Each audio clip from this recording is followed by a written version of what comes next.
Paris, 1925. The streets of the City of Light witnessed many extraordinary stories, but none as audacious as this one. On a spring morning, an elegant man walked towards the Eiffel Tower. His name was Victor Lustig, and he was about to execute the most impressive con in history. Ever thought about selling something that doesn't belong to you? A house, a car, perhaps? Now, imagine selling one of the world's most famous monuments. Seems impossible, doesn't it? Well, get ready to meet the man who not only sold the Eiffel Tower, but managed to do it twice.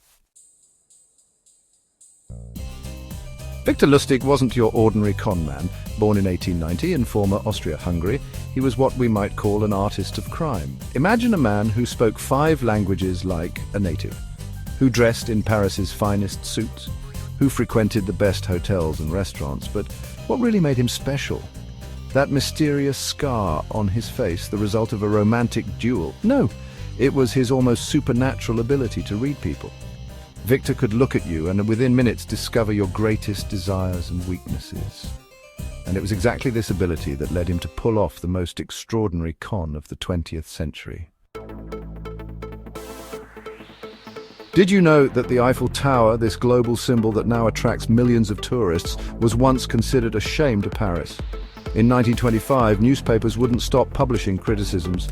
Eiffel Tower, an iron monster that shames Paris. Astronomical maintenance costs worry authorities. Is this the end of the Eiffel Tower? The structure needed to be painted every 7 years, costing a fortune to public coffers. For many Parisians, it was just an iron monstrosity that stained the landscape of the world's most elegant city. But where everyone saw problems, Victor Lustig saw a golden opportunity.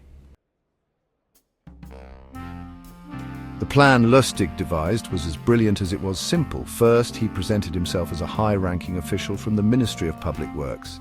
Then he carefully selected 6 of Paris's biggest scrap metal dealers. But what made Lustig so special wasn't just his plan, it was his personal code. A set of rules he religiously followed in every con. Ladies and gentlemen, I present to you the code of history's greatest con man. 10 golden rules that transformed Lustig into a legend. Rule number 1, be punctual and patient. Because a true gentleman is never late, and haste is the enemy of perfection. Rule number 2, let the victim do the talking. As Lustig used to say, 2 ears, 1 mouth. Use them in that proportion. Rule number 3, never appear bored. Lustig knew that every word spoken by his victim was like a piece of gold falling into his hands. Rule number 4, never discuss religion, because faith is sacred even for a con man. Rule number 5, politics, don't even think about it. The only colors that interested Lustig were gold and green of money bills. Rule number 6, never mention illness or problems. Negativity scares money away, he used to say. Rule number 7, the victim's family is sacred. 1 insult can ruin months of preparation. Rule number 8, observe, observe, observe. Every nervous tick, every hesitant look, every anxious gesture, everything was precious information. Rule number 9, stay sober. Alcohol and cons don't mix. Rule number 10, the gaze is a powerful weapon. Use it in moderation, or your prey might escape. The morning was clear when 6 of Paris's most important scrap metal dealers arrived at the luxurious Hotel Crillon. In the presidential suite, Lustig awaited them, impeccable in his Italian suit. "Gentlemen," he began, "what I'm about to reveal is a matter of extreme confidentiality." With meticulously forged documents, Lustig explained that the Eiffel Tower was condemned. The maintenance costs were unsustainable. The government had decided to sell it for scrap, but needed to do so discreetly to avoid public protests. Among those present was André Poisson, an ambitious and insecure dealer. Lustig immediately identified him as the perfect target.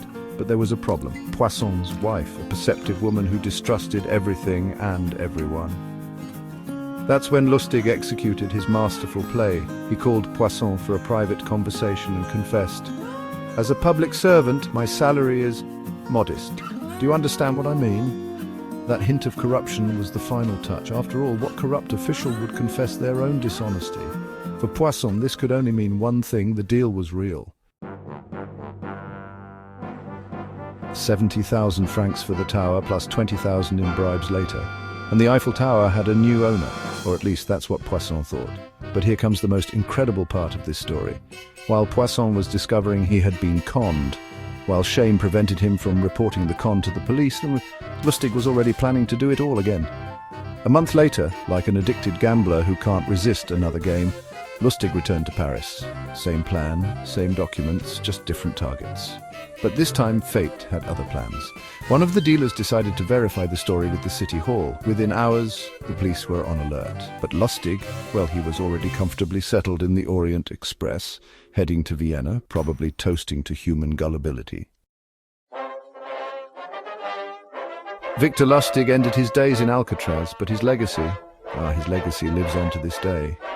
The man who sold the Eiffel Tower twice taught us a valuable lesson. Sometimes a criminal's greatest weapon isn't a skeleton key or a gun, it's our own willingness to believe. His business card simply read, Count Victor Lustig, specialist, and indeed he was. A specialist in turning human greed into his source of wealth.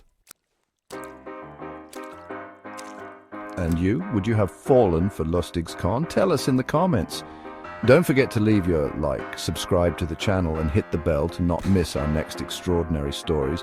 Oh, and if someone offers to sell you the Eiffel Tower, better think twice, right?